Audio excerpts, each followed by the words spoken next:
Sir south ఆఫ్రికాతో ఓడిపోయాక Virat Kohli లాంటి ఒక chasing player ఇక టీమిండియాకు దొరకడు.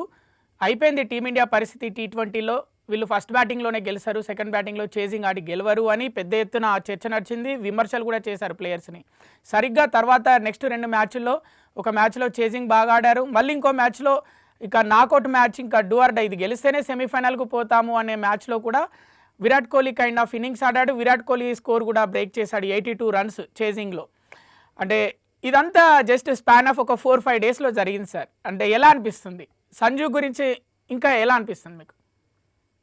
వన్ థింగ్ ఏంటంటే ఈ టీంతో బాగా ఎట్లా అంటే, ఈ టీంలో ప్రతి మ్యాచ్లో ఒకరు మనకి సేవియర్ గా కనిపిస్తున్నారు. ఫస్ట్ మ్యాచ్లో సూర్యకుమార్ యాదవ్, తర్వాత ఇషాన్ కిషన్, మరొక మ్యాచ్లో హార్దిక్ పాండ్యా, నెదర్లాండ్స్ ఆడినప్పుడు శివం దుబే, ఇలా ఒక్కొక్క మ్యాచ్లో ఒక్కొక్క మ్యాచ్ విన్నర్ని మనం చూస్తున్నాం.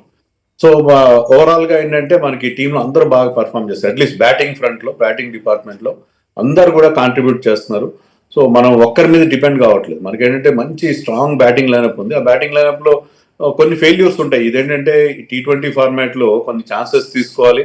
ప్రతిసారి మీరు క్లిక్ అవ్వాలన్న నమ్మకం ఉండదు. ఎవరు కూడా క్లిక్ గారు, కంటిన్యూస్ గా బాగా ఆడడం అనేది ఉండదు.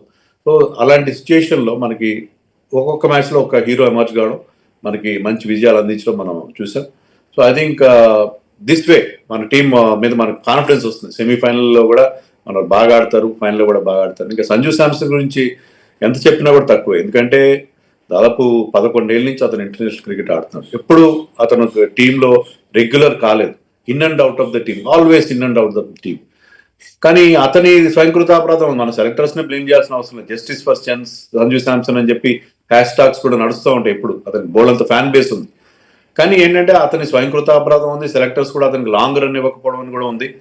బట్ ఇప్పుడు ఏంటంటే ఇది ఒక డిఫైనింగ్ నాక్ ఆడాడు. గతంలో అతనికి 3 టీ20 ఇంటర్నేషనల్ 100s ఉన్నాయి, కానీ అవి కాస్త నార్మల్ సర్కమ్స్టాన్సెస్ లో వచ్చినాయి. కానీ ఇక్కడ ఒక నాకౌట్ మ్యాచ్ లో, world cup quarter final kind of a match లో అతను ఆడిన ఇన్నింగ్స్, మరొక వైపు ఎవరు పెద్దగా రన్స్ చేయలేదు. Next best score was Tilak Varma's 27. అలాంటి సిచ్యుయేషన్ లో అతను చివరిదాకా నిలబడి small partnerships, 1 partnership with Suryakumar Yadav, 1 with Tilak Varma, 1 with Hardik Pandya, చివరిదాకా చేజ్ ని అతను కంప్లీట్ చేయడం, అలాంటి టెన్షన్ లేకుండా. అంటే రన్ రేట్ కూడా ఈ always ensured that run rate was which in the reach. Run rate ఎప్పుడు మన చేయి దాటిపోకుండా జాగ్రత్త పడ్డాడు. మనకి ఎప్పుడు 11.5 దాటలేదు రన్ రేట్, ఆస్కింగ్ రేట్ ఎప్పుడు కూడా.